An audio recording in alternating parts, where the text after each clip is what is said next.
Hello friends. High blood pressure सिर्फ दर्द नहीं देता, सीधा जान भी ले सकता है। आज मैं आपसे ब्लड प्रेशर के बारे में डिस्कस करना चाहता हूँ। बहुत से लोग इसको बहुत ही लाइटली लेते हैं, स्पेशली हम जो इंडियंस हैं। बहुत से पेशेंट्स आते हैं, सर मेरा बीपी स्लाइटली बढ़ा होता है, 150 160 रहता है। कभी मुझे हेडेक होता है तो मैं बीपी की दवाई खा लेता हूँ। देखिए, बीपी को साइलेंट किलर बोला जाता है। क्यों? क्योंकि वो दर्द नहीं देता, लेकिन धीरे धीरे आपको अंदर से डैमेज करता चला जाएगा। मेरे पास एक पेशेंट आए, उनका ब्लड प्रेशर 150 160 रहता था। Definitely he was on irregular medicines. तो सडनली एक दिन क्या हुआ कि वो कुछ काम करते करते अचानक ही गिर गए और पता लगा कि उनको स्ट्रोक हो गया। He had a bleeding in the brain. Operate किया, क्रेनियोप्लास्टी हुई, 10 दिन तक हॉस्पिटल में रुके, लेकिन फाइनली हुआ क्या, उनको अभी भी पैरालिसिस परसिस्ट कर रहा है। अभी भी पूरी तरह से वीकनेस से निकल ही नहीं पाए हैं। कुछ परमानेंट डैमेजेस भी कर सकते हैं। तो मैं आपको बताना चाहूंगा कि ब्लड प्रेशर जो है हमारे हर एक बॉडी के ऊपर, ऑर्गन्स के ऊपर इसका अफेक्ट पड़ता है। जैसे कि हमारे आर्टरीज को ये स्टफ कर देता है, फ्लो ठीक से आर्टरीज में नहीं हो पाता है। दूसरा है कि ब्रेन के अंदर हमारी कुछ जो ब्लड वेसल्स होती हैं, बहुत ज्यादा प्रेशर से वो फूल जाती हैं कई बार, तो उसके अंदर एनोरिज्म्स हो सकती हैं। सडनली आपका ब्लड प्रेशर बढ़ा और आपको ब्रेन हेमरेज हो गया। किडनीज पे इफेक्ट डालता है। बहुत इंपॉर्टेंट रीजन है, जितने भी पेशेंट्स की किडनी खराब होती है 30 to 40% it's all because of hypertension. Kidney का साइज जब अल्ट्रासाउंड करेंगे तो साइज सिकुड़ जाता है ब्लड प्रेशर से। और स्टेजेस होती है, CKD 1 to CKD 5, last stage में पेशेंट चला जाता है, डायलिसिस में भी जा सकता है। आपकी आईज पर उसका फर्क पड़ता है।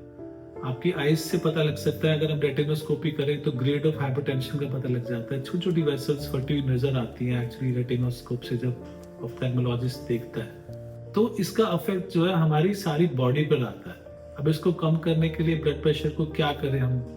सबसे इंपॉर्टेंट चीज है कि हम स्ट्रेस को भी कम करें, बिकॉज स्ट्रेस हर चीज का एक बहुत इंपॉर्टेंट रीजन है। डीप ब्रीदिंग, मेडिटेशन, जो भी आपको ठीक लगता है वो बहुत जरूरी है। दूसरा, सॉल्ट। हमारे इंडियन डाइट में हम लोग नॉर्मली सॉल्ट का इंटेक बहुत ज्यादा है। पिकल्स, चटनी, 5 ग्राम से ज्यादा यानी कि 1 टीस्पून से ज्यादा सॉल्ट कभी भी हमें रेगुलरली नहीं लेना चाहिए। उसके अलावा हम क्या कर सकते हैं? एक regular exercise, at least 30 to 45 minutes of brisk walk हफ्ते में 5 दिन कम से कम इस चीज की रिक्वायरमेंट होती है। अगर हमारा ब्लड प्रेशर बहुत ज्यादा है तो हमें वॉक पे भी नहीं जाना चाहिए। क्यों? जब हमारा किसी का ब्लड प्रेशर 120 है, जब वॉक पे जाते हैं, हो सकता है वो ट्रांजिएंटली थोड़े टाइम के लिए 140 तक जाए, फिर वो नॉर्मल हो जाता है। लेकिन अगर किसी का ब्लड प्रेशर 150 160 है, वो 200 तक भी जा सकता है और वो सडनली आपको प्रॉब्लम दे सकता है। सडनली आपको ब्रेन हेमरेज भी हो सकती है, हार्ट की प्रॉब्लम भी हो सकती है, किडनी की प्रॉब्लम भी हो सकती है। तो ब्लड प्रेशर कंट्रोल करना बहुत जरूरी है। मैं हमेशा अपने पेशेंट से बोलता हूँ कि ब्लड प्रेशर को ऐसे समझो कि जैसे घर में कोई चोर घुसा हुआ हो। आपको उसको रेगुलरली चेक करते रहना चाहिए। आपको एक डायरी मेंटेन रखनी चाहिए, हफ्ते में 2-3 बार उसको जरूर चेक करो। दूसरी बात, अगर डॉक्टर ने आपको कोई मेडिसिन ब्लड प्रेशर के लिए दी है तो आपको उसको रेगुलरली खाना है। हाँ, अगर आपका ब्लड प्रेशर ऐसा लगता है आपको कि मैं मॉनिटर कर रहा हूँ रेगुलरली, आप उसकी डोज कम कर सकते हैं, डॉक्टर से डिस्कस कर सकते हैं।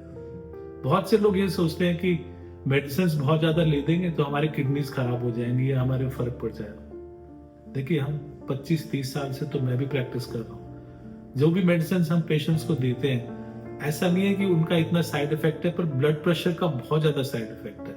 ब्लड प्रेशर, शुगर, ये चीजें कंट्रोल करनी बहुत जरूरी है ताकि हम एक नॉर्मल लाइफ जी सकें। और ऐसा मत किया करें कि जब आपको हेडेक हो रहा है तो आपने बीपी की दवाई ले ली, अदरवाइज आपने दवाई छोड़ दी। तो ये वीडियोस अपने फैमिली के साथ शेयर करें और ब्लड प्रेशर की इंपॉर्टेंस को उनको बताएं, बिकॉज ब्लड प्रेशर एक बहुत सिंपल चीज है कंट्रोल करना। सबसे इजीली आप उसको मेडिसिन लें और वो कंट्रोल हो जाएगा, और उसको रेगुलरली मॉनिटर करना है। Thank you.